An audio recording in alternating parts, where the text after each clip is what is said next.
Dərsə xoş gəlmisiniz. Bugün mən müjdə haqqında danışmağa davam edəcəm. Tövbə, suda vəftiz və müqəddəs ruh haqqında danışacağam. Sonra sizə masa arxasında necə oturub müjdəni bölüşdüyümü göstərəcəm. Sizə göstərəcəm ki, Məsihçi, tövbə eləyən, İsa Məsihlə birləşmək üçün suda vəftiz olunan, müqəddəs ruhu qəbul eləyən və sonra Məsih kimi yaşayan bir kəsdir. İsa'da olan eyni müqəddəs ruh onda da yaşayır. O gedib xəstələrə şəfa verir və cinləri qovur. Bu dərs sizin üçün xeyirli olacaq. Sonuncu dərsdən olan bəzi suallarınıza da cavab verəcəyəm. Xeyir dualı olun.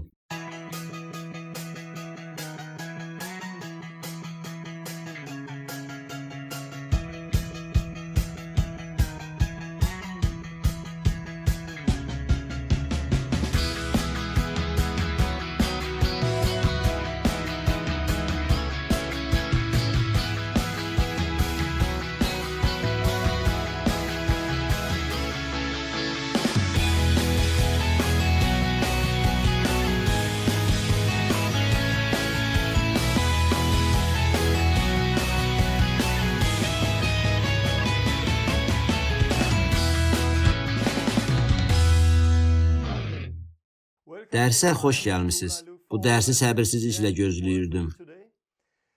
Keçən dəfə tövbə, suda vəftiz və müqəddəs ruhu qəbul eləmək barədə danışdıq. İndi isə qaldığımız yerdən davam edəcəm. Keçən həftə olan dərsə aid aldığım məktublara cavab verməklə başlayacağam. Dərslərə aid çoxlu rəylər və suallar aldım. Əvvəlki həftənin dərsini nəzərdən keçirib sizə daha ətraflı məlumat verəcəm. Daha sonra müjdəni necə paylaşdığımı sizə göstərəcəm. Bunu masanın üstündə göstərəcəm. Dərsin birinci yarısında keçən dəfə başladığım mövzunu öyrətməklə davam edəcəm. Dərsin ikinci yarısında isə mən bu masa arxasında oturub sizə müjdəni necə paylaşdığımı göstərəcəm. Siz də müjdəni digər insanlarla belə bölüşə bilərsiniz. Nəticədə insanların xilas olduğunu görəcəksiniz. 2 dərs əvvəl mən şəfa və kickstart haqqında danışdım. Bu çox vacibdir və bugün bu bütün dünyada yayılır. Biz görürük ki, İnsanlar Allahın kəlamını eşitməklə xilas olurlar. Möcüzələr isə bunun bir hissəsidir. Çindəki oyanışlara nəzər salsaz, görərsiniz ki, iman gətirən insanların təxminən 80%-i həyatlarında baş verən bir möcüzə nəticəsində iman gətirir. Onların imana gəlməsinin səbəbi özlərində və ya digər insanların həyatında baş verən möcüzələrdir. Xəstələrə şəfa vermək müjdəçiliyin bir hissəsidir. Biz İsa'nın sözünə itaat eləməli, möcüzələr göstərməli, xəstələrə şəfa verməliyik. Biz həm də ilk şagirdlərin Həvarilərin İşləri kitabında təbliğ elədikləri müjdəni aydın təbliğ eləməliyik. Müjdədən danışacağam, müjdəni necə paylaşdığımı sizə göstərəcəm. Çünki istifadə edə biləcəyiniz bəzi alətlərə sahib olmanızı istəyirəm. Biz insanların təkcə şəfa aldıqlarını deyil, onların xilas olduqlarını və imanlılar cəmiyyətinin böyüdüyünü görə bilərik. Dua edəcəm. Allahım, elədiyin hər şeyə görə sənə təşəkkür edirəm. Ya Rəbb, bu dərslərlə bağlı dünyanın hər yerindən gələn bütün şəhadətlərə görə sənə təşəkkür edirəm. Bunlardan istifadə elədiyinə görə təşəkkür edirəm. Allahım, bugün bu sözü bölüşməkdə müqəddəs ruhun vasitəsilə mənə kömək eləməyin üçün dua edirəm. Bu dərsi qəbul eləyən hər kəs üçün dua edirəm ki, onların gözlərini açasan və onlar bunun nə olduğunu görə bilsinlər. Sən onların qulaqlarını və qəlblərini açasan, onlar sənin dediklərini eşidə bilsinlər və bunu ürəklərinə qəbul eləyə bilsinlər. Amin. Keçən dəfə sizə Kickstart'ın necə keçirildiyinə dair bəzi şəhadətlər verəcəyimə söz vermişdim. Bu inanılmaz dərəcədə yaxşı gedir. Danimarkadan və dünyanın hər yerindən bir çox insan Kickstart olunur və xəstələrə şəfa verməyə başlayırlar. Mən aldığım şəhadətləri oxuyub sevinirəm. Sizi də gedib bunu eləməyə ruhlandırmaq istəyirəm. Mənə yazanlardan bəziləri bunu tək başına eləməkdə çətinlik çəkdiklərini bildirirlər. Problem deyil. Siz dayanmadan davam edin. Birlikdə davam edə bilməyiniz üçün bir adam tapın. Elə indi Kickstart olunmağınız çox vacibdir. 2 həftə, 1 ay gözləməyin. Allahın fəal olduğu bu anda başlayın. Aldığım bütün şəhadətlərə görə sevinirəm. Təcrübələri barədə yazanlardan başqa mənə video, şəkil göndərənlər də var. Bunları görmək mənə çox xoşdur. Hollandiyada bir müddət əvvəl Kickstart olunmuş bir gənc oğlan var. O xəstələrə şəfa verməyə və inanılmaz işlər görməyə başladı. Mən bu şəhadəti bölüşmək istəyirəm. Çünki o mənə şəfa tapmış bəzi insanların foto şəkillərini göndərdi. O mənə şəfa verdiyi ilk adamın da şəklini göndərdi. Stansiyada dua elədiyi bir adam şəfa alıb qoltuq ağaclarını kənara qoydu. Mən ona əla, davam elə dedim. Beləliklə o davam elədi. Bir neçə gün sonra mənə 2 qoltuq ağaclarından azad olan və şəfa tapan başqa bir qadının şəklini göndərdi. Daha sonra isə yenə mənə qoltuq ağaclarından azad olan və şəfa tapan bir qadının şəklini yolladı. Ardınca bir neçə gün əvvəl başqa bir şəkil göndərdi. Sonra isə daha bir şəkil. Budur, bir nəfərin Kickstart yaşaması nəticəsində qoltuq ağaclarını kənara qoymuş 5 nəfərin şəkli. Bunu Allah eləyir və o təkcə qoltuq ağacları olanlar üçün yox, bir çox insanlar üçün dua eləyir. İndi o digər insanlar da Kickstart eləyir. Onun mənə göndərdiyi digər şəkillərdən biri də şəhərdə əlil arabasından qalxan qadının şəkli idi. Qadın yeriyə bilmirdi. Ona nə olmuşdu bilmirəm. Amma 2 il idi ki, əlil arabasındaydı. Allah ona şəfa verdi. Qadın ayağa qalxdı və piyada evə getdi. Allahın elədiyi budur və hazırda bu bütün dünyada baş verir. Siz də bunda iştirak edə bilərsiniz. Çünki bu oğlanla sizin, mənim və digər insanların yeganə fərqi odur ki, o əldə elədiyi bilik əsasında hərəkət eləyir. O əldə elədiyi bilik əsasında hərəkət eləyir. Siz də bunu eləsəz və imanınız üzərində çalışsaz, bu oğlanın elədiklərini edəcəksiniz. Yeganə fərq odur ki, o bunu eləyir. Beləliklə, hər kəs bunu eləyə bilər. Bəzi insanlar kəlamı qəbul edib hərəkətə keçirlər. Bəziləri isə qorxusundan hələ hazır olmadığını düşünürlər. Siz bu qorxunu qovmalısınız. Allahın kəlamına itaət eləməlisiniz. Allahın tarlasında işləməyə başlamalısınız. Bəlkə də siz həmin oğlan kimi bunu küçədə yox, məktəbdə, işdə və ya yaşadığınız məhəllənizdə edəcəksiniz. Sadəcə küçəyə çıxıb xəstələrin üzərinə əllərinizi qoyun və kəlamın gerçək olduğunu görün. Çıxın və Kickstart olunun. İnsanları özünüzlə aparın. Şəhadətləri digər insanlarla paylaşın. Digər insanları da həvəsləndirin. Dərsə qaydaq. Keçən dərsdə mən Peterin müjdəni necə təbliğ eləməsindən danışdım. O dedi, tövbə eləyin, hamınız İsa Məsihin adı ilə vəftiz olun. Beləliklə, Peter belə təbliğ eləyirdi. Tövbə eləyin, günahlarınızın bağışlanması üçün vəftiz olun və sonra siz müqəddəs ruh alacaqsınız. Həvarilərin İşləri kitabında bunu görürük. O niyə bunu təbliğ eləyirdi? Çünki İsa da bunu təbliğ eləyirdi.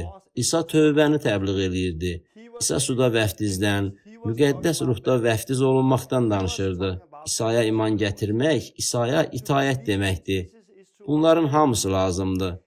Çünki biz burada Allahın üçlüyünü görürük. Allah qarşısında tövbə, İsa Məsihlə birləşmək üçün suda vəftiz və müqəddəs ruhu qəbul eləmək. Efeslilərə 1:14-də deyilir ki, müqəddəs ruh Allaha məxsus olanların satın alınmasından ötürü irsimiz üçün qoyulan girovdur. Ona görə də bunların hamısı lazımdır. Ötən dərsə aid çox rəylər almışam. Biri belə yazmışdı. Güclü dərsdir, çox xoşuma gəldi. Digəri dedi, Torben, dərsə görə çox sağ ol. Xilasla bağlı çoxlu ayələr izah elədiyin üçün təşəkkür edirəm. Sən Allahın kəlamını elə izah elədin ki, o mənim ürəyimdə canlandı. Bunu çox xoşladım. Ürəyimi araşdırmaq istədim. Əmin olmalıyam ki, daxilimdə müqəddəslik var və Allahı həqiqətən tanıyıram. Leninin mahnısı da müqəddəs ruh ilə məhs olunmuş və xeyirdualı idi. Ümid edirəm ki, o, Davud kimi Rəbbə nəğmələr yazmağa və ibadət mahnıları oxumağa davam edəcək. Məktubda bu adam deyir, ürəyimi araşdırmaq istədim. Əmin olmalıyam ki, daxilimdə müqəddəslik var və Allahı həqiqətən tanıyıram. Bu dərslərin məqsədi də elə budur. Həyatımızı araşdıraq ki, xilasımız üçün lazım olanların hamısı bizdə olsun. Allahı həqiqətən tanıdığımıza əmin ola bilək. Tarixə baxsanız, oyanışlar həmişə məsihçilərin öz həyatlarına nəzər salmalarından başlayıb. Allah müqəddəs ruhla hərəkət eləyəndə insanlar dayanıb özlərinə nəzər salaraq sual verirdilər. Mən həqiqətən doğrudanmı Allahı tanıyıram? Oyanış belə başlayırdı məsihçilərin qəlblərində. Amma indi elə bir dövrdə yaşayırıq ki, bu haqda danışmağa icazə verilmir. Bizə xilasla bağlı suallar verməyə icazə verilmir. Yox, sadəcə inanın ki, hər şey yaxşıdır. Bu iblisdəndir. Çünki bir çox məsihçilərdə qorxu var. Məsihçilər sual verirlər, mən həqiqətən xilas olmuşammı? Kilsə çox vaxt səhv eləyərək qorxu hiss eləyən belə məsihçilərə deyir, əlbəttə, sən xilas olmusan, çünki İsa'ya inanırsan. Sən inanırsan və hər şey yaxşıdır. Ancaq biz belə eləməməliyik. Özümüzə nəzər salmalıyıq, Allahı axtarmalıyıq. Xilasımızın təminatı olan müqəddəs ruhu alana qədər dayanmamalıyıq. Xilas olduğumuza tam əmin olana qədər dayanmamalıyıq. Bu adam məhz bunu yazdı. Dərsin də məqsədi elə budur. Eyni şey mənə də aiddir. Mən kəlamı oxuyanda həmişə özümü yoxlayıram. Mən həqiqətən Məsihdəyəmmi? Əgər Məsihdə deyiləmsə, bir gün Allahın qarşısında cavab verəcəm və axırı yaxşı olmayacaq. Mən özümü yoxlayıb sual verirəm. Mən həqiqətən Məsihdəyəmmi? Beləliklə, mənə yazdıqlarınız üçün təşəkkür edirəm. Başqa bir nəfər belə yazır. Əziz Torben, yaxşı dərsdir. Tövbə, vəftiz və müqəddəs ruhu qəbul eləmək. Bu həyatı təmizləyir. Razıyam. Bunu öz həyatımda görürəm. Çünki Allah mənim həyatımı günahdan təmizləyir. İman və tövbə bir başlanğıcdır. Deyirsən, müqəddəs ruh gələndə əlamət olur. Mən isə həyatımda bunu görmürəm. Sonra o soruşur. Deyirsən ki, müqəddəs ruh gələndə həmişə dillərdə danışmaq olur. Buna 100% əminsənmi? Müqəddəs ruhla vəftiz olunmuş adamlarda əlamət olmaya bilərmi? Ola bilər ki, Allah dillər əlamətini yalnız istədiyi şəxslərə verir. Onun sualı belədir. O məndən soruşur ki, təcrübəmdə müqəddəs ruhla vəftiz olunmuş hər bir insan dillərdə danışırmı? İlk olaraq bunu demək istəyirəm ki, mənim təcrübəmin nə olduğu önəmli deyil, vacib olan kəlamın nə dediyidir. Bizim problemimiz odur ki, çox vaxt ilahiyyəti təcrübələrimizin üzərində qururuq. Əslində isə təcrübələrimizi Allahın kəlamına uyğun eləməliyik. Həqiqət bizim təcrübəmiz deyil, həqiqət Allahın kəlamıdır. Təcrübələrimizi Allahın kəlamına uyğun eləməliyik. Şəfa mövzusuna gəldikdə də eyni şeyi görürük. Bugün kilsədəki təlimin əksəriyyəti uğursuz təcrübələrimiz əsaslanır. İnsanların şəfa almadığını görürük və bu təcrübəyə əsaslanırıq. Şəfanın niyə baş vermədiyini izah eləmək üçün biz ilahiyyat qururuq. Eyni şey müqəddəs ruhla vəftizə də aiddir. Bəzi kilsələr deyirlər ki, müqəddəs ruhla vəftizin əlaməti olan dillər hamı üçündür. Digər kilsələr öyrədirlər ki, dillərdə danışmaq yalnız bir neçə adam üçündür. Bu ənam yalnız seçilmişlərə verilir. Bəzi kilsələr isə öyrədirlər ki, dillərdə danışmaq artıq yoxdur. Bugün buna rast gələ bilməzsiniz. Hər bir kilsənin təcrübəsi fərqlidir. Kilsədən kilsəyə, cəmiyyətdən cəmiyyətə fərqlənir. Beləliklə, ilahiyyatımızı təcrübə üzərində qursaq, qarma-qarışıqlıq yaranacaq. Çünki fərqli təcrübələrin hamısı həqiqət ola bilməz. Əgər kilsədə insanlar dillərdə danışmırlarsa və kəlamın dediyi budursa, bəs dillərdə danışan insanlar necə olsun? Əgər onlar dillərdə danışmırlarsa, bəs onda nə eləyirlər? Bəs hər kəsin dillərdə danışdığı kilsə necə? Problem hardadır? Başa düşürsünüz? Sizə öz təcrübəmdən danışacağam. Amma əvvəlcə bir şey eləmək istəyirəm. Sual verirəm. Kəlam nə deyir? Çünki biz həmişə məhz kəlamdan başlamalıyıq. Öz təcrübəmizdən deyil, Allahın kəlamından başlamalıyıq. Həvarilərin işləri 2:38-də Peter deyir, tövbə eləyin, hamınız vəftiz olun və müqəddəs ruhu alın. Peterin sözü ilə hər kəs suda vəftiz olundu. Təxminən 3000 nəfər. Onların dillərdə danışmağa başladığı barədə yazılmayıb. Amma onlar Peterin sözü ilə hərəkət elədilər. Əminəm ki, onların hamısı dillərdə danışmağa başladılar. Amma siz bunu oxumursunuz. Çünki kəlamda bu yazılmayıb. Kəlamın başqa yerlərində isə müqəddəs ruhun necə gəldiyi barədə oxuya bilərsiniz. Bunun haqqında oxuduğunuz birinci yer Filipin Samariyada olduğu Həvarilərin İşləri kitabının 8-ci fəslindədir. Siz bu insanların tövbə elədiklərini, suda vəftiz olunduqlarını oxuyursunuz. Lakin onlar hələ müqəddəs ruhu almamışdılar. Sualım budur. Onlar müqəddəs ruhla vəftiz olunmadıqlarını nədən bildilər? Bunu həvarilər bilirdilər. Həvarilər onların müqəddəs ruhu qəbul eləmədiklərini bilib gəldilər və əllərini onların üzərinə qoydular. Onlar da müqəddəs ruhu aldılar. Həvarilər onların müqəddəs ruhu almadıqlarını nədən bildilər? Bəs sonra müqəddəs ruhu qəbul etdiklərini nədən bildilər? Nədən bildilər? Bəs Şimon? O müqəddəs ruhun həvarilərin əlləri ilə verildiyini gördü. Şimon bunu nədən gördü? Onların dillərdə danışdıqları, nə elədikləri barədə oxumuruq. Bir əlamət var idi. Bundan da onlar adamların müqəddəs ruhu aldıqlarını bilirdilər. Şimon onların müqəddəs ruhu aldıqlarını gördü. Mənə yazan adam məktubunda deyir. Bəli, ancaq müqəddəs ruh həyatımızı təmizləyir. Bu da əlamətdir. Amma bu əsas əlamət deyil. Çünki onlar burada əlaməti görürdülər.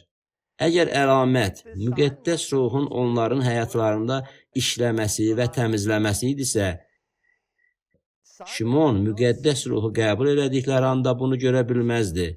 Şimon bunu onların müqəddəs ruhu qəbul elədikləri anda görə bilərdimi? Şimon onların həyatında bir əlamət gördü və bu əlamət ortadaydı. Bu elə bir əlamət deyildi ki, duadan yarım il sonra onların həyatlarında baş versin. Bu, fiziki bir əlamət idi. Dua eləyən insanlar bunu görürdülər. Müqəddəs ruhu qəbul eləyən insanlar bunu qəbul etdiklərini bilirdilər. Ətrafdakı insanlar da onların müqəddəs ruhu qəbul elədiklərini başa düşürdülər. Həmişə bir işarə var. Keçək 10-cu fəslə. Peter və Korneli. O vaxt hələ Peter qeyri-yəhudilərin, yəni başqa millətlərin xilas ola biləcəyini düşünmürdü. Peter onların müqəddəs ruhu qəbul etdiklərini gördü. Necə gördü? Çünki onlar birdən dillərdə danışmağa və Allaha həmd eləməyə başladılar. Bundan da Peter onların müqəddəs ruhu qəbul etdiklərini bildi. Neçə nəfər dillərdə danışdı? Orada olan hər bir kəs dillərdə danışdı. Keçək 19-cu fəsilə. Paul Efesə gəlir. Orada bir neçə nəfər ilə görüşür və onlara sual verir. Müqəddəs ruhu aldınızmı? Cavabları yox idi. Onlar müqəddəs ruh haqqında eşitməmişdilər. Bəs bugün siz kimdənsə müqəddəs ruhu qəbul etdinizmi deyə soruşsanız, heç bir əlamət yoxdursa, onların müqəddəs ruhu aldığını nədən biləcəksiniz? Paul əllərini onların üzərinə qoydu və hamısı dillərdə danışıb peyğəmbərlik eləməyə başladı. Ortada bir əlamət var idi. Onlar dillərdə danışdılar, Allaha həmd elədilər və peyğəmbərlik elədilər. Başqa yerdə yazılıb ki, onlar dillərdə danışıb peyğəmbərlik etdilər. Bəzi yerlərdə dillərdə danışıb həmd elədilər. Onların yeganə ortaq cəhəti dillərdə danışmaları idi. Hesab edirəm ki, əsas əlamət dillərdə danışmaqdır. Bu, körpənin dünyaya gəlməsinə bənzəyir. Körpə doğulanda yeni bir dildə səs çıxarır. Körpə doğulanda yeni bir dildə səs çıxarır. Körpələrin yeni dillərdə səs çıxarması normal bir şeydir. Siz də ruhdan doğulanda yeni bir dil alırsınız. Allahın kəlamında bunu oxuyuruq. İndi isə sizə öz təcrübəmdən danışım. Mənim təcrübəm şəfa ilə başladı. Əvvəldə heç bir şəfa baş vermədi. Ancaq təcrübəmdə heç nə baş verməsə də, kəlamda yazılanlar dəyişmədi. Daha sonra şəfalar yavaş-yavaş görünməyə başladı. Getdikcə kəlamın dediyini daha çox görməyə başladım. Müqəddəs ruhla təcrübəm də eyni idi. Məsihçi olduğum ilk illərdə kiminsə müqəddəs ruhla vəftiz olunduğunu görmürdüm. Sonra bir neçə nəfərdə gördüm və başa düşdüm ki, bu daha çox Allahdan asılıdır. Müqəddəs ruhla vəftiz baş versə də, verməsə də evə gedin və gözləyin. Mən ayrı-ayrı yerlərdə müqəddəs ruhla vəftiz olunanları görürdüm. Amma Allahın kəlamı məni dəyişdikcə görürdüm ki, bu Allahın iradəsidir. Bunun Allahın iradəsi olduğunu bilərək buna uyğun dua eləyəndə duanın cavabını alacaqsınız. Getdikcə daha çox insanın müqəddəs ruhla vəftiz olunduğunu görməyə başladım. Demək olar ki, keçən il ərzində dua elədiyim hər bir kəs müqəddəs ruhla vəftiz olundu. Onlarla vaxt keçirdim. Ümumi görüşlər zamanı dua elədiyim çoxlu adamdan danışmıram. Mən onların hər biri ilə fərdi söhbət edəndən sonra, onlarla təhlikdə dua eləyəndə, insanlar müqəddəs ruhla vəftiz olunur və dillərdə danışmağa başlayırdılar. Bir neçə uşaq var idi ki, onların İsa'nın müjdəsini, tövbəni və suda vəftizi başa düşüb düşmədiklərinə əmin deyildim. Mən valideynlərdən xahiş elədim ki, onlarla oturub Allahın kəlamını oxusunlar və sonra onlar üçün dua eləsinlər. Amma deyə bilərəm ki, dillər əlamətini çox insanda görmüşəm. Bu artıq təbiidir və hər dəfə baş verir. Keçən ildə olduğu kimi bu ildə baş verir. Çünki bunun Allahın iradəsi olduğunu bilirəm və bir çox insan müqəddəs ruhla vəftiz olunur. Bunu övünmək üçün demirəm. Bu bizim üçün təbii bir şey olmalıdır. Keçən həftə Kanadaya səfərim zamanı 20-dən çox insan müqəddəs ruhla vəftiz olundu. Onlardan biri mənim yanıma gələn və müqəddəs ruhla vəftiz olunduğuna əmin olmayan bir qadın idi. Qadın dillərdə danışmırdı. Allahın və müqəddəs ruhun onu doldurduğunu hiss eləmişdi. Buna görə də onu başqa otağa apardım. Əri də oradaydı. Biraz söhbət elədik. Sonra mən onun üçün dua elədim və müqəddəs ruhun onun daxilində olduğunu hiss elədim. Müqəddəs ruh onu doldurdu. Lakin o dillərdə danışmadı. Yenə də mən kəlamın dediklərinə əsaslanaraq və təcrübəmdən bilirdim ki, onda müqəddəs ruh var. Sadəcə olaraq qadın öz adətini pozmalı və sözlərin ağzından çıxmasına imkan verməli idi. Mən ona dedim ki, indi dillərdə qışqırmağını istəyirəm. Çünki səndə olan dini eynəklərini qırmalısan. Onun həyatında çoxlu ənənə və qorxu var idi. Kilsənin adət-ənənələrindən azad olmalı idi. Mən onun azad olmasını və müqəddəs ruhun onun vasitəsilə axmasını istəyirdim. Çox vaxt mən bunu görürəm. Onunla söhbət elədim və uca səslə qışqırdı. Ah, İsa! Bu, dillərdə bir qışqırıq səsi idi. Bunu çox aydın gördük. Sonra qadın qışqırmağa başladı. Danışan onun özü idi. O müqəddəs ruh tərəfindən dillərdə danışmırdı. Bunu çox aydın şəkildə görə bilərdiniz. Bəs sonra nə baş verdi? Müqəddəs ruh onun daxilində o qədər güclü oldu ki, adət-ənənələri qıra bildi. Yerə yıxıldı və nədənsə azad olub dillərdə danışmağa başladı. Sonraki gün biz 8 nəfəri vəftiz elədik. Qadın suyun içində dayanıb dedi ki, mən bu gün vəftiz olunmaq istəyirəm. Çünki ərim və mən dünən bu kitabxana otağında Allahla görüşdük. Müqəddəs ruh gəldi və bizimlə görüşdü. İndi mən vəftiz olunmaq istəyirəm. Orada öz imanı ilə suda vəftiz olundu. Beləliklə, onun üçün orada dillərdə danışmaq təcrübəsi yox idi. Biz dayanıb bunun niyə baş vermədiyinə dair bir ilahiyyat qura bilərdik. Matta 17-də olduğu kimi, İsa'nın şagirdləri cini çıxara bilmədilər və İsa gəlib uşağı cindən xilas elədi. Bugün biz bunun niyə baş vermədiyinə dair bir çox ilahiyyat qururuq. Bunun yalnız dini ənənələrimizə görə bir neçə yerdə baş verdiyini düşünürük. Allahın kəlamına baxsaq, eyni şeyi görə bilərik. Düşünürəm ki, biz bunu kilsəyə qaytarmalıyıq. Biz bunu kilsəyə qaytarmalıyıq ki, müqəddəs ruhla vəftiz olunan hər kəs dillərdə danışmaq təcrübəsinə malik olsun. Mənim təcrübəm getdikcə daha çox Allahın kəlamına bənzəyir. Verilən suala gəldikdə isə, bəli, həmişə əlamət var. Əlamət həmişə dillərdə danışmaqdırmı? Bəli. Buna əminsinizmi? Bəli. Hər dəfə bəli deyirəm. Əgər bunu yaşamırlarsa, bu Allahın istəmədiyi üçün deyil. Əgər bunu yaşamırlarsa, bu Allahın istəmədiyi üçün deyil. Çünki biz bu sahədə hələ irəliləyiş əldə eləməmişik. Əgər sizdə əlamət yoxdursa, qorxmayın. Allahın kəlamını oxuyun və dua eləyin. Bu qadın kimi adət-ənənəni pozana və müqəddəs ruhu alana qədər davam eləyin. Mən demək istəyirəm ki, imanlılar cəmiyyətində biz insanları Allaha çatdırmaqda daha səmərəli olmalıyıq. Allaha çatdırmaqda daha səmərəli olmalıyıq. Mən bugün dünyanı gəzərkən, kilsədə Allahı sevən, Allahı istəyən, amma heç kimin şagirdi olmayan çoxlu insanlarla rastlaşıram. Qurtuluşdan danışanda heç kim onların əlindən tutub nə eləməli olduqlarını göstərmir.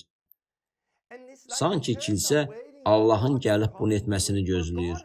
Amma Allah bizə bunu eləməyə əmr edib. Gəlin, çıxıb Allahın kəlamını paylaşaq ki, insanlar tövbə eləsinlər.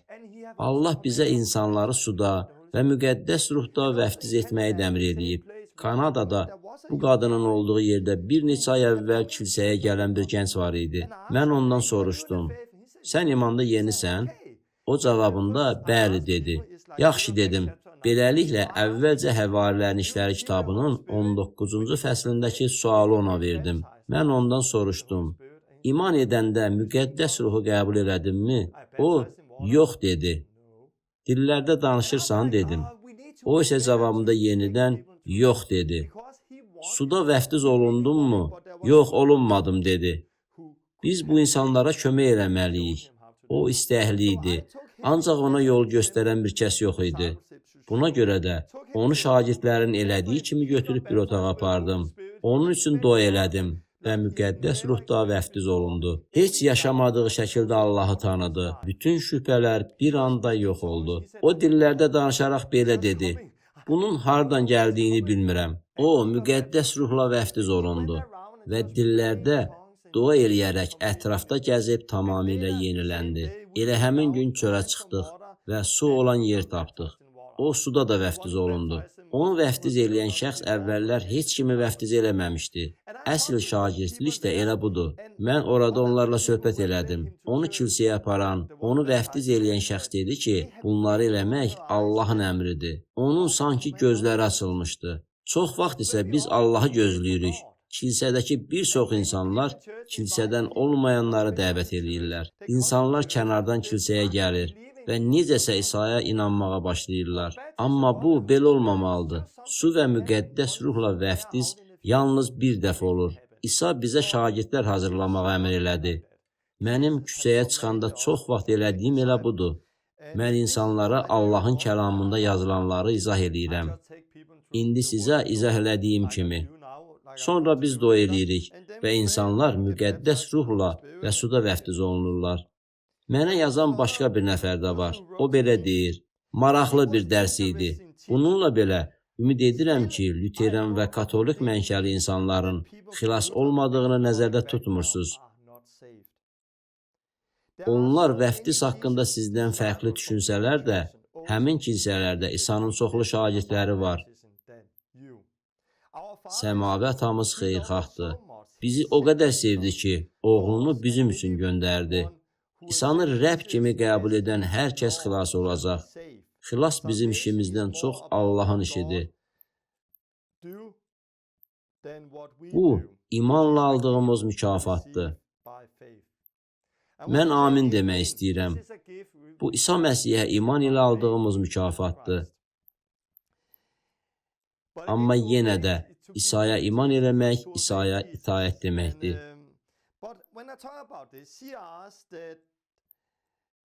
O, kilsədə vəftiz haqqında məndən fərqli düşünən bir çox şagirdin olduğunu dedi.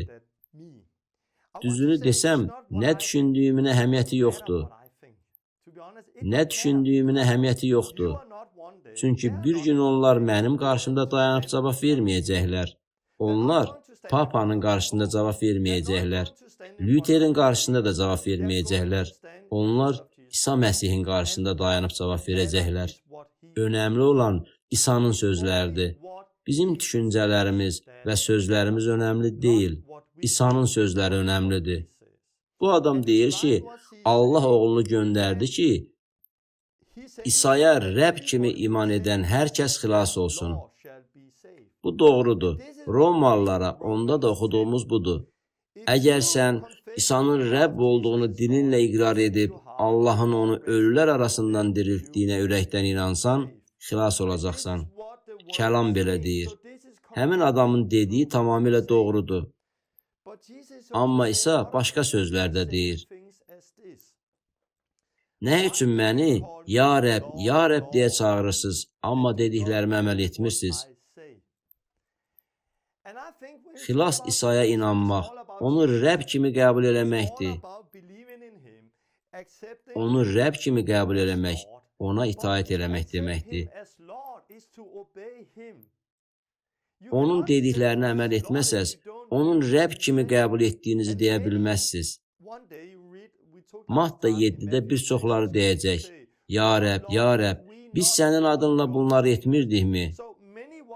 Bir gün çoxları onu Rəbb adlandıracaq. Ancaq isə onlara deyəcək, ey qanunsuzluq eləyənlər, mən sizi heç vaxt tanımamışam, məndən uzaq olun.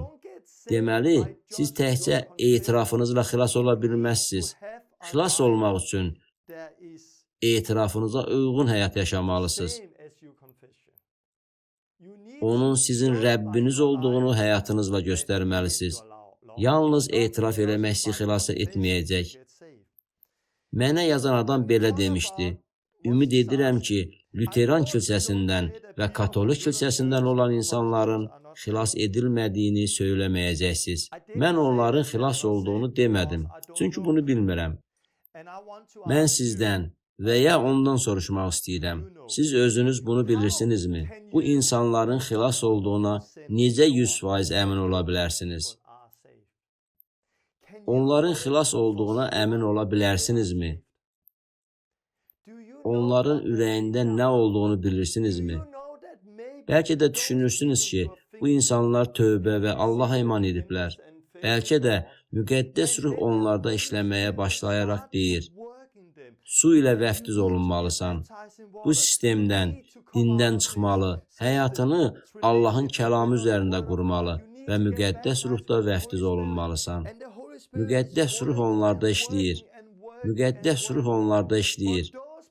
Amma bu insanlar ruhda hiss etdiklərindən və müqəddəs ruhun dediyindən daha çox dinə itaat edirlər. Siz onların ürəklərində olanları bilmirsiniz. Biz çox tez aldanırıq. İsa'nın 12 həvarisi var idi. Onlardan biri Yəhuda idi. Yəhuda yalancı və oğru idi. İsa bunu bilsə də, digər 11 həvaridən heç birinin bundan xəbəri yox idi. Şagirdlər Yəhudanın imanlı olduğunu düşünürdülər. Əslində isə başqa cür idi. Mən insanların xilas olmadığını demirəm. Onların həyatlarında nə baş verdiyini bilmirəm. Mən İsa'nı sevən baptist, metodist, pentikos, lüteran, katolik mənşəli bir çox insanı tanıyıram. Bütün dünyanı gəzib bu insanlarla tanış olmuşam. Mühakimə eləməyəcəm. Siz də mühakimə etməməlisiniz. Mühakimə eləmək sadəcə olaraq sən cəhənnəmə gedirsən demək deyil. Mühakimə eləmək həm də sən cənnətə gedirsən deməkdir. Siz bunu necə bilə bilərsiniz? Bir kəsin cənnətə gedəcəyinə necə əmin ola bilərsiniz? Mühakimə etməyin sözlərini işləndə fikirləşirik ki, o cəhənnəmə gedir deməyə haqqımız yoxdur. Biz İsa'nın nə dediyini bilirik. Ola bilsin ki, Allah bunu o insanlara hələ açıqlamayıb. Allahın açıqlamasından əvvəl onlar ölərlərsə, hər şey yaxşı olacaq. Amma mən Allahın onların ürəklərində nəyi aşkar etdiyini və müqəddəs ruhun onları nəyə çağırdığını bilmirəm. Ola bilsin ki, bugünkü dərs bu sözləri mənə yazan adama aiddir. Çünki Allah bu dərsi həmin insanlara aid etməyimi istəyir. Bəlkə bu dərs vasitəsilə Allah onların qəlbinə toxunmaq istəyir. Əslində biz tam olaraq nəyin baş verdiyini bilmirik. Biz sadəcə kəlamın nə dediyini bilirik. Bugün problem bizim dindarlığımız və ənənələrdir. Biz bunu dindarlıq eynəyi də adlandıra bilərik. Mənim təzə eynəyim var. Kanadada olanda eynəyim olmadığı üçün biri mənə bu eynəyi gətirdi. Müqəddəs kitab məktəbində məndən soruşdular. Eynəyin hardadır? Dedim, eynəyim yoxdur. Bu eynəyi mənə verdilər. Əgər mən lüteran kilsəsindənəmsə və ya katolik mənşəliyəmsə, müqəddəs ruhla dillərdə danışmağa dair problemim olardı. Məsələ bundan ibarətdir. Biz elə bir yerə gəlib çatmalıyıq ki, orada müqəddəs ruhu qəbul edə və dillərdə danışa bilək. Baptist olsaydım, dillərdə danışmaqla problemim olardı. Əgər Pentikos cəmiyyətindən olsaydım, dillərdə danışmaq təbii olardı. Amma onlara desəm ki, xilas olmaq üçün suda vəftiz lazımdır, onlar deyərlər, xeyr, suda vəftiz olunmaq sadəcə əlamətdir, lazım deyil. Ancaq baptistlərlə danışırsınızsa, bəli, suda vəftiz lazımdır və əlbəttə ki, lüteran insanlar üçün bu lazımdır. Bugün vəziyyət belədir. Çox müxtəlif dini qutular var. Buna görə də mən bir pentikos və müqəddəs ruhla vəftiz edilmiş biri kimi xilas olmaq üçün su ilə vəftiz olunmağın zəruri olduğunu və vəftizdə xilasın olduğunu söyləsəm, pentikoslardan olan bir çoxları mənə belə deyər. Sən nə deyirsən? Amma Danimarkadakı lüteran kilsəsinə gedib, onların internet saytına girib, su vəftizi ilə bağlı sual versəniz, hamı deyər ki, bəli, lazımdır. Vəftiz və iman birlikdə insanı xilas edir. Başa düşürsünüz? Deməli, bizim bugünkü problemimiz bəzilərinin müqəddəs ruhla vəftiz olunmaması problemidir. Başqa insanların isə müqəddəs ruhla vəftiz olunmaq ilə bağlı problemləri yoxdur. Onların da suda vəftiz ilə problemləri var. Mən Həvarilərin İşləri kitabına baxanda görürəm ki, Katolik kilsəsi tərəfindən dəyişikliklər edilməzdən əvvəl çox şey fərqli idi. Həmçinin bununla bağlı da çox şey dəyişdi.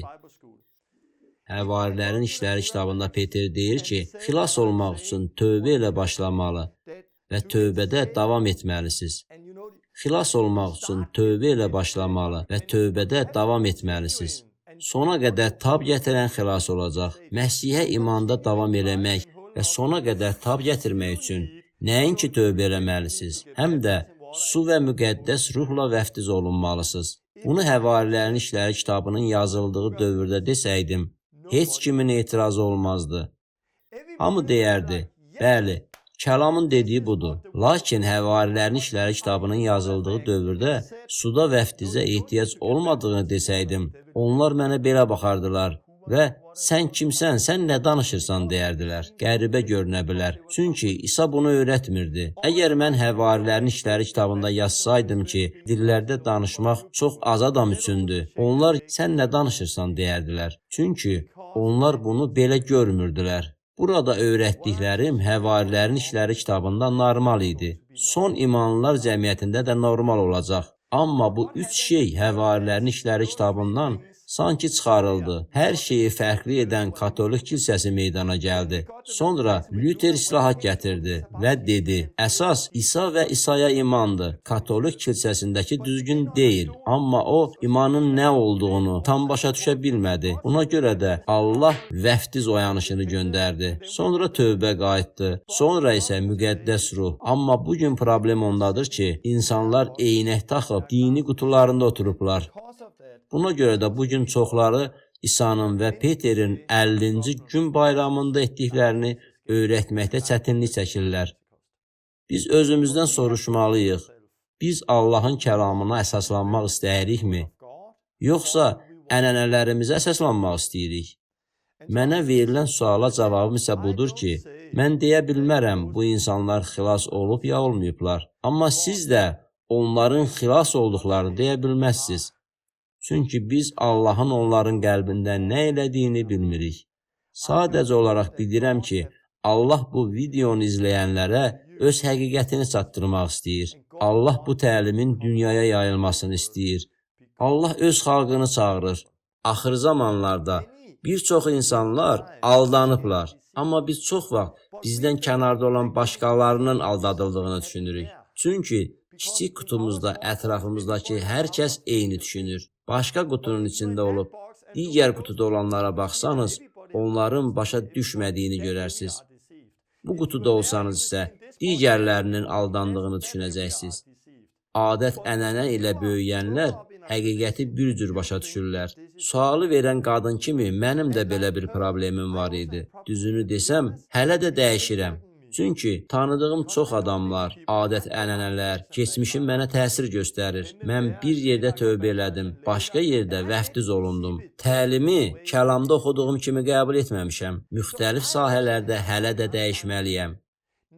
Kəlamda oxusam da ətrafımda bunu görmürdüm. Deməli, mən dəyişməliyəm. Siz də dəyişməlisiniz. Biz nə eləmək istəyirik? İlahiyyəti ətrafımızda gördüyümüz şeylərin əsasında qurmaq istəyirik. Biz öz təcrübəmizə, yoxsa Allahın kəlamına əsaslanmaq istəyirik. Mənim problemim sualı verən adamın problemi kimidir. Mən çoxlu yaxşı insan tanıyıram. Onları sevirəm və bilirəm ki, onlar da İsa'nı sevirlər. Amma bəlkə onlara hələ həqiqət açıqlanmayıb, ya da bəlkə onların ənənələri İsa'ya olan sevgilərindən daha güclüdür. Bilmirəm. Bir şeyi bilirəm ki, bizə həqiqəti və kəlamı təbliğ eləmək əmri verilib. Dediyim budur. Bir nəfər yazır ki, Allahın ona açıqladıqları şeylər heyrətamizdir. Deyir, Torben, sən bu sözü tam izah eləmədin. Sonra o, Matta 28-ci fəsildən yazır. Burada İsa bizə çıxıb insanları ata, oğul və müqəddəs ruhun adı ilə vəftiz etməyə əmr edir. Baş verənlər də elə budur. Gedin, insanları vəftiz eləyin. Ata qarşısında tövbə, oğulla birləşmək üçün suda vəftiz və müqəddəs ruhu qəbul edərək ruhda vəftiz. İsa'nın bizə əmr elədiyi budur. İsa orada vəftiz sözündən istifadə elədi. İsa bizə gedib şagird hazırlamağı və insanları ata, oğul və müqəddəs ruhla birləşdirməyə əmr elədi. Həqiqətdən böyük heç nə yoxdur. Bu dərs üçün təşəkkür eləyirəm. Dərs məni adət-ənənələrdən, dindən və kiminsə əvvəllər mənə öyrətdiklərindən azad elədi. Növbəti dərsi səbirsizliklə gözləyirəm. Başqa biri mənə yazıb, Allah səni qorusun Torben. Bu güclü izah idi. Məni vəftiz edəcək birini tapacam. Məni kimin vəftiz etməsinin fərqi varmı? Yox, fərq eləməz. O davam edir. Mən həmçinin 1-ci Yəhyə 5-də Allahdan doğulmaqla dünyaya qalib gəlmək haqqındakı bu gözəl mətni xatırlayıram. Yer üzündə şahidlik edən 3 şey var. Ruh, su və qan. Bunların üçü birdir. İndi hər şey daha aydın olur. Qan, xilas olmaq üçün Allah qarşısında tövbə eləməkdir. Qan, Allah qarşısında tövbə eləməkdir. Su, suda vəftiz. Ruh, müqəddəs ruhla vəftiz olunmaq. Bu hissə Allahdan doğulmaqdan danışır. 3 şahid var.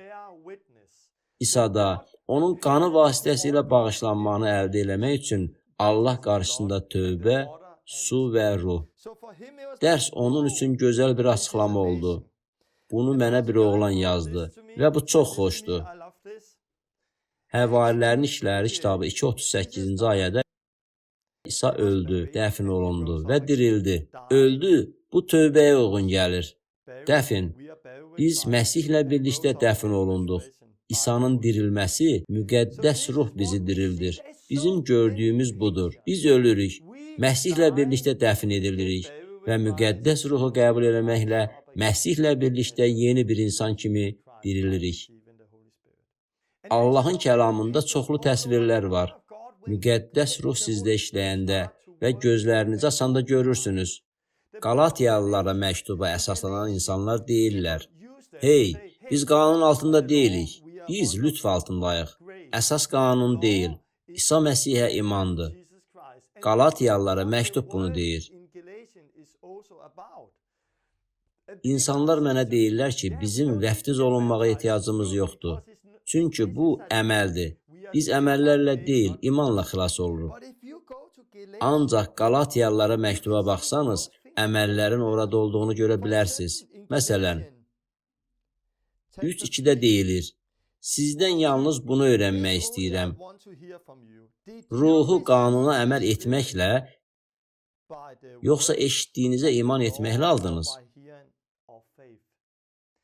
Beləliklə, Paul sizdən müqəddəs ruhu qanun, yoxsa iman vasitəsilə aldığınızı soruşur. O, xilas haqqında danışarkən müqəddəs ruhdan istifadə edir. Eyni sözü, yəni müqəddəs ruhu aldınızmı sözünü Həvarilərin İşləri kitabının 19-cu fəslində eşidirsiniz. Peter Efesə gedib xalqdan soruşdu: İman etdiyiniz zaman müqəddəs ruhu aldınızmı? Yox dedilər və o onlar üçün dua elədi. Onlar dillərdə danışmağa və peyğəmbərlik eləməyə başladılar. Onun burada dediyi əməl müqəddəs ruhu qəbul eləməkdir. Çünki bu normaldır. Beləliklə, hər dəfə İlk kilsədə məsihçilərə məktub yazanda onlar tövbə eləmiş, suda və müqəddəs ruhda vəftiz edilmiş məsihçilərə yazırdılar. Qalatiyalılara 3:26-da oxuyuruq.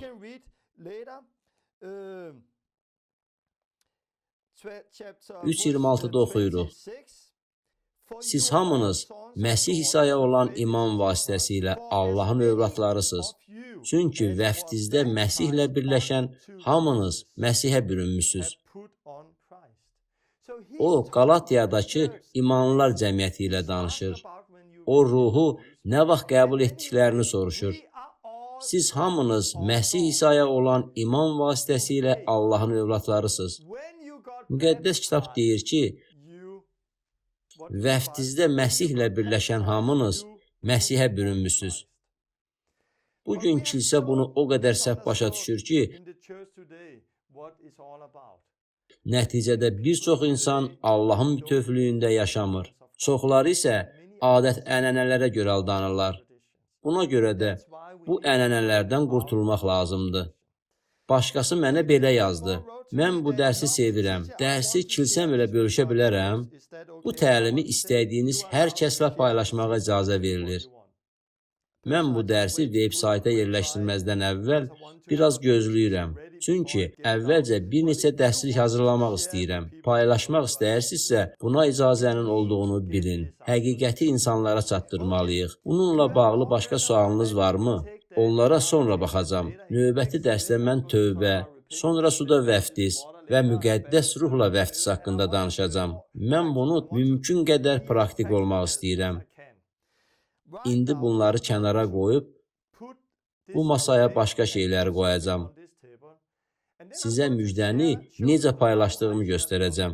Sonra Luka 10-dan İsa'nın bizə əmr etdiklərindən danışacağam. Gedin və kimlərisə tapın, onların evinə gedin. Sizə təklif elədiklərindən yeyib için və müjdəni paylaşın. Mənim üçün müjdəni paylaşmağın ən yaxşı yolu masadır. Mən masada oturub, masanın üstündəki əşyalarla müjdəni göstərirəm. Hesab eləyirəm ki, bu çox vacibdir. Çünki biz həqiqətən insanların xilas olmasını istəyiriksə, sadəcə 5 dəqiqəlik xəbəri paylaşmaq və onlara dua eləmək kifayət deyil. Onlara bunun nə ilə bağlı olduğunu göstərməlisiniz. Odur ki, küçədə insanlarla rastlaşanda çox vaxt onları kafeyə dəvət edirəm. Beləliklə, müjdəni onlarla rahat bölüşə bilərəm. İndi bunu sizə də göstərəcəm. Adamlar da bunu görüb anlayarlar, tövbə edirlər. Onları su ilə vəftiz edirəm və ya əllərimi onların üzərinə qoyuram. Onlar müqəddəs ruhu qəbul edib su ilə vəftiz olurlar. Bu təsirlidir, çünki Allahın kəlamı həqiqətdir. İndi mən sizə masa hazırlayıb göstərəcəm. Müjdəni necə paylaşdığımı sizinlə bölüşəcəyəm. Sizinlə yaxşı fikirlər bölüşüb, bunu niyə etdiyimi izah edəcəyəm. Biz insanlara Məsihdə bütövlüyə gəlmələrinə kömək etməkdə daha səmərəli olmalıyıq. Kilsədə insanların hadisələri öz axını ilə getməsinə icazə verdiklərini görmüşəm. Onlar düşünürlər ki, əgər Allah insanları müqəddəs ruhla vəftiz etmək istəyirsə, bir gün bu baş verəcək. Əslində isə bu belə olmamalıdır. Biz gedib adamları vəftiz eləməliyik. Biz onları tövbə etdirməliyik. Su ilə vəftiz olunana və müqəddəs ruhu qəbul edənə qədər onlara kömək etməliyik. Amma çox vaxt biz hadisələrə öz axını ilə getməsinə icazə veririk. Hər şeyin Allahdan asılı olduğunu düşünürük. Əslində isə bu bizdən asılıdır. Allah bizə bunu etməyə əmr etdi. Mən çox vaxt müjdəni bölüşəndə məsihçi olmayanlar üçün bu nümunədən istifadə edirəm. Mən bu nümunəni bir çox insanla bölüşmək üçün istifadə edirəm. Təsəvvür edin ki, siz və mən şahmat oynayırıq. Mən bir hərəkət edirəm. Sonra sizin növbənizdir. Sonra mənim növbəm. Sizin növbəniz. Mənim növbəm. Dalbadal 2 dəfə hərəkət edə bilərəmmi? Dalbadal 2 dəfə hərəkət edə bilərəmmi? Xeyr. Bəs əgər 2 hərəkəti dalbadal etməyi lap çox istəyirəmsə, dalbadal 2 dəfə hərəkət edə bilərəmmi? Xeyr. Xeyr, buna icazə yoxdur. Çünki şahmatda siz növbənizin çatmasını gözləməlisiniz. Mən nə qədər çox hərəkətə keçmək istəsəm də, növbəmi gözləməliyəm. Növbəniz uzun çəksə də, mən öz növbəm üçün gözləməliyəm. Bu məsələ təkcə şahmat üçün yox, digər oyunlar üçün də, real həyat üçün də keçərlidir. Həyat üçün də keçərlidir. Biz günah etdik və Allah öz oğlu İsa'nı günahlarımıza görə ölmək üçün göndərdi. Allah xilas üçün hər şey elədi. İndi isə qalanı sizdən və bizdən asılıdır. Allah hər şeyi artıq elədi və indi növbə bizimdir. Allah sizi gözləyir. İnsanların hərəkətə keçməsini gözləyir. Problem ondadır ki, insanlar da Allahı gözləyirlər. Allah varsa, mənim yanıma gəlməlidir. Əgər Allah varsa, bunu göstərməlidir. Belə deyənlərə çox rastlaşmışam. Hamısına dedim ki, Allah realdır, lakin o, öz tərəfindən eləməli olduğu hər şeyi artıq edib. İndi addımı siz atmalısınız. Siz günah etdiniz. Allah İsa'nı günahlarınız üçün ölməyə göndərdi. Sizə və bütün dünyadakı insanlara tövbə etməyə əmr etdi. Allah qarşısında tövbə etdiyiniz zaman o sizi dərhal xilas edəcək. Allah sizi gözlədiyi üçün bunu dərhal edəcək. Hərəkət etməyinizi istəyir ki, sizi bağışlasın. Hərəkət etdiyiniz anda o sizi dərhal bağışlayacaq. Vəftiz olunduğunuz an Allah sizi günahdan azad edəcək. Əl qoyma ilə dua ediləndə müqəddəs ruhu dərhal alacaqsınız. Biz bunu eləməliyik. Halbuki biz kilsədə oturub Allahı gözləyirik və Allahdan bunu etməsini diləyirik. Məsihçi olmayanların çoxu da belədir. Küçədəki insanları çox vaxt McDonald's-a, çayxanaya, kafeyə dəvət edirəm. Bir yerdə oturub onlarla müjdə paylaşa biləcəyim bir yerə dəvət edirəm. Mən belə edirəm. Və həmişə şahmat oynamaq nümunəsi ilə başlayıram. Çünki hər şeyin özlərindən asılı olduğunu bilmələrini istəyirəm.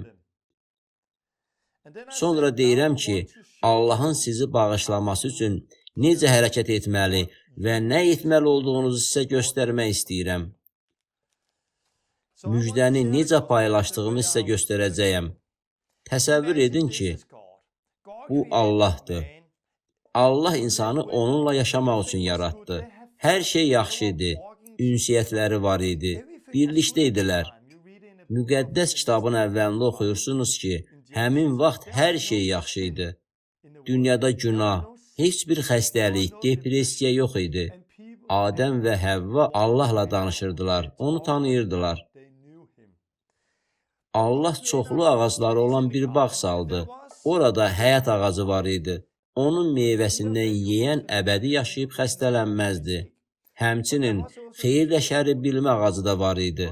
Allah bu bağda nə üçün meyvəsinin yeyilməsinin qadağan olunduğu bir ağac yerləşdirdi?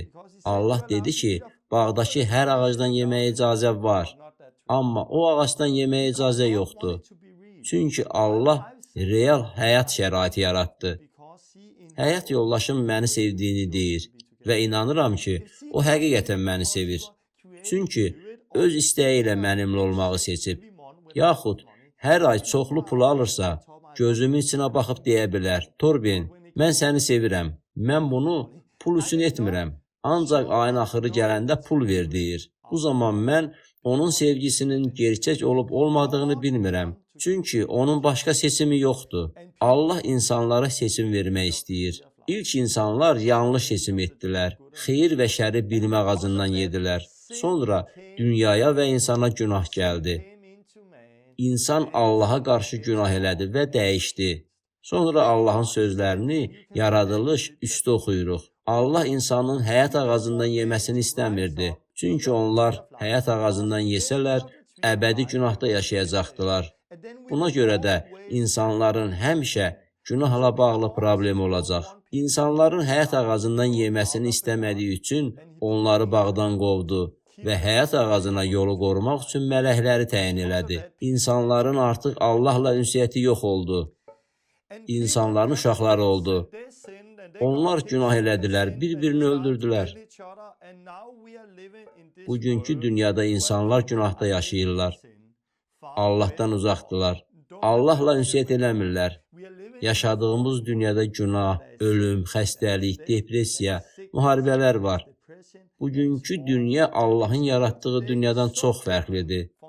Dünyada baş verən bütün pisliklərə görə Allaha inanmağın nə qədər çətin olduğunu söyləyən bir çox insanlarla mən kilsələrdə rastlaşmışam. Onda düşünürəm, görəsən insanlar müqəddəs kitabı oxumurlarmı? Baş verən bütün pisliklər kəlamın həqiqət olduğunu sübut edir.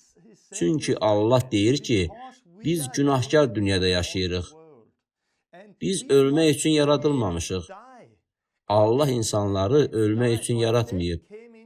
Ölüm dünyaya günah vasitəsilə gəldi. Günah etsəniz öləcəksiniz. Çünki günahın əvəzi ölümdür. Günah edəndə öləcəksiniz. Ölmək istəmirik. Çünki daxilimizdə nə isə var. Biz ölmək üçün yaradılmamışıq. Biz belə bir dünyada yaşayırıq.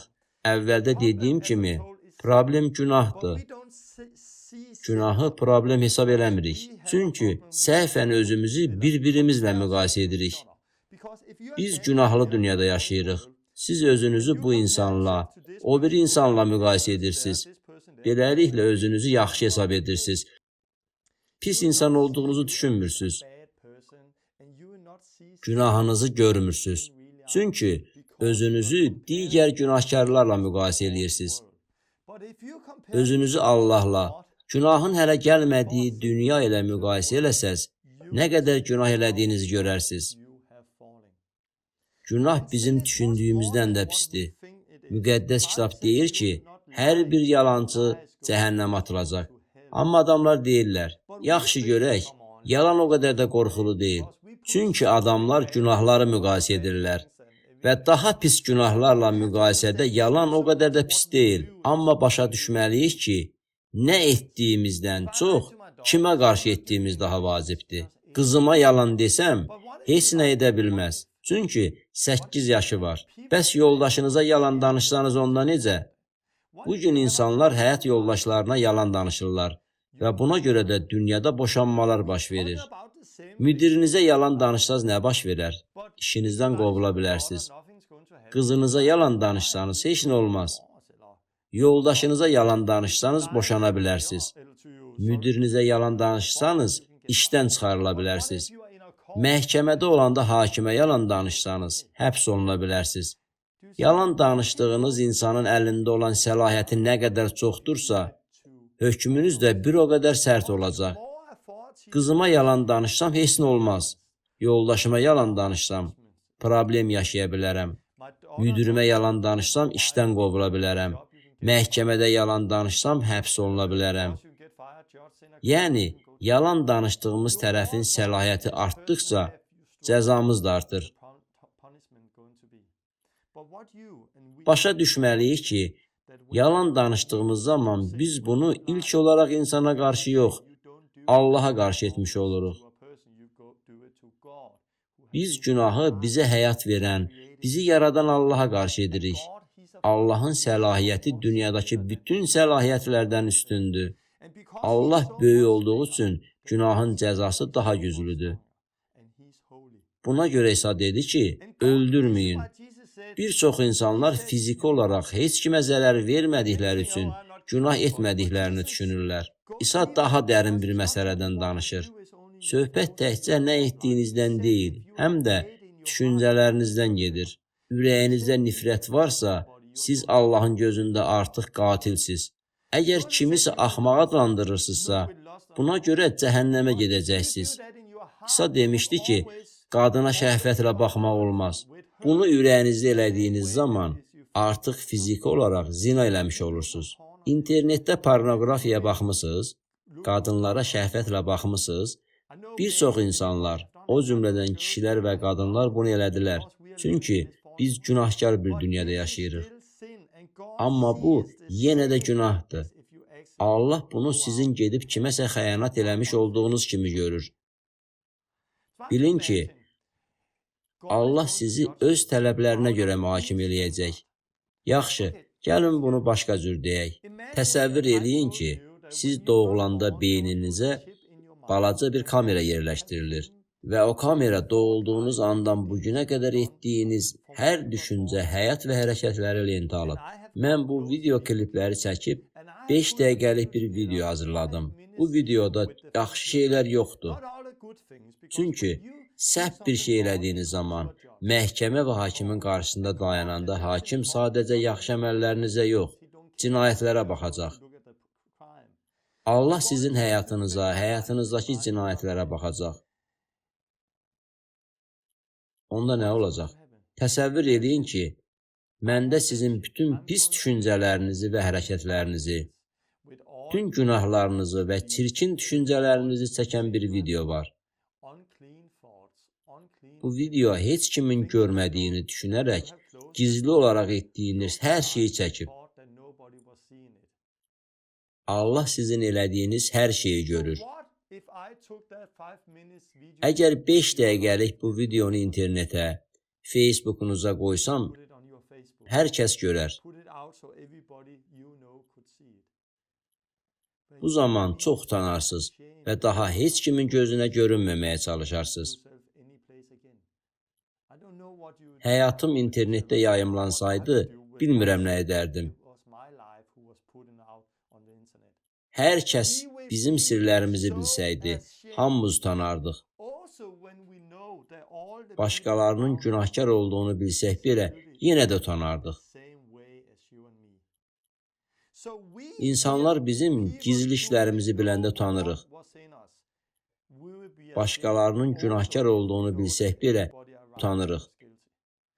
Biz bir gün heç vaxt günah eləməmiş, müqəddəs Allahın qarşısında dayanacağıq.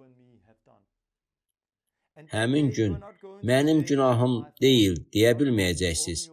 Başqalarını günahlandırmağa çalışmayacaqsınız. Ölü kimi üz üstə yıxılacaqsınız. Siz günahkar olduğunuzu biləcəksiniz. Allah insanları cəhənnəmə göndərəndə də yaxşı Allah olaraq qala bilər.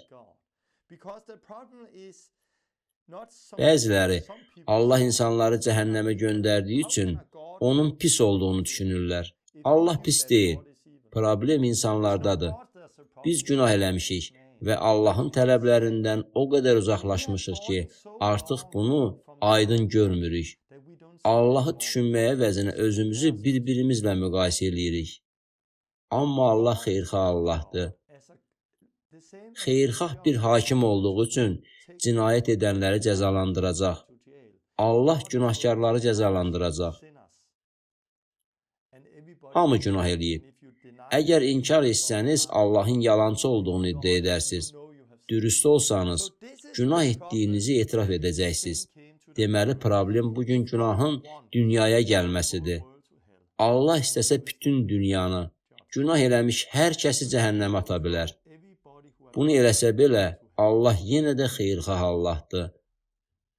Çünki problem sizin günah etməyinizdir. Allah bizi sevir. Ona görə də oğlu İsa Məsihi göndərdi. İsa Allahdan doğulub, Allahın oğludur. O Allahdır. Burada İsa günahsız bir həyat yaşadı. Oğurluq eləmədi, yalan danışmadı. Allahın əmrini yerinə yetirdi. Allahın ona əmr elədiyi hər şeyi etdi və heç vaxt günah eləmədi. Günah dünyaya gəlməmişdən, Adəmdən əvvəl İsa Allahla birlikdə idi. İsa mükəmməl bir həyat yaşadı. 30 yaşındaykən müqəddəs ruhla vəftiz olundu. O gündən başlayaraq İsa ətrafdakılara Allahın padşahlığının yaxın olduğunu söylədi. İsa müjdəni təbliğ etməyə, şeytanın buxovladığı hər xəstəyə və hər kəsə şəfa verməyə başladı. Çünki Allah onunla idi.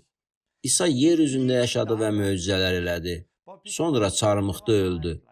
Amma İsa heç vaxt bizim kimi yalan danışmadı. Bizim kimi oğurluq eləmədi. İsa bizim kimi günah eləmədi. İsa dəfn olunandan sonra dirildi. İsa dirildi və şagirdlərinin yanına gəldi. Onlara padşahlıq haqqında danışdı və səmalara getdi. Müqəddəs ruhunu bura göndərdi. İsa bunları elədi. Biz İsa'ya inanmalıyıq. Müqəddəs kitabda deyilənləri eləməliyik. Günahlarımızdan tövbə eləməli, suda vəftiz olunmalı və müqəddəs ruhu almalıyıq. Bəs şagird kimdir? Bu, öz günahını dərk eləyən, Allaha qarşı günahını başa düşən və Allah qarşısında tövbə eləyib İsa'ya iman eləyən şəxsdir. Bunu eləyəndə Allah sizin daş ürəyinizi yeni ürəklə əvəz eləyəcək. Daxilinizə yeni bir həyat gələcək. Köhnə bədəninizi bastırmalısınız. Bədən ölüdür, ruh diridir. Ona görə də cəsədinizi bastırmalısınız. Bunu necə edirsiniz? Siz bunu suda vəftiz olunmaqla edirsiniz. Bu çox vacibdir. Tsunami və ya fəlakət nəticəsində çoxlu insanın öldüyü ölkələrdə ölüləri çox tez bastırırlar. Çünki ölən insan dəfn edilmədikdə cəsəd çürüməyə başlayır. Bu cəsəd xəstəlik yaradır və ətrafdakı həyatı məhv eləməyə başlayır. Buna görə də köhnə bədəni bastırmalısınız ki, daxilinizdəki həyatı öldürə biləsiniz. Bunu Məsihlə birlikdə ölməklə edirsiniz və yenidən dirilirsiniz. Sonra müqəddəs ruhu alırsınız. Bu, Məsihdəki eyni müqəddəs ruhdur. Məsih böyük, siz isə kiçik müqəddəs ruhu almırsınız. Eyni müqəddəs ruhu alırsınız. İndi siz yer üzündə Məsihin əvəzində yaşayırsınız. Siz günahdan azadsınız. Müqəddəs ruhla vəftiz olunmusunuz. Hər yerə gedib müjdəni təbliğ edirsiniz. İsa kimi xəstələrə şəfa verirsiniz.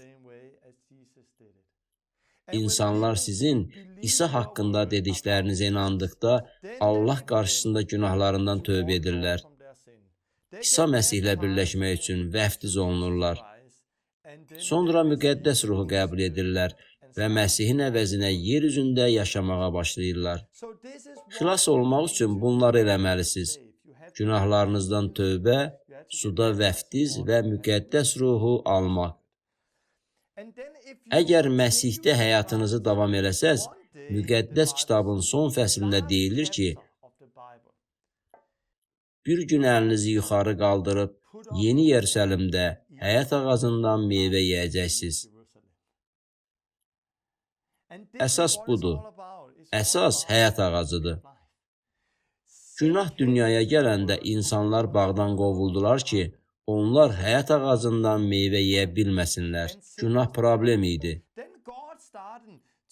Daşqından sonra Nuh və ailəsi gəmidə olarkən, Allah hər şeyi yenidən başladı.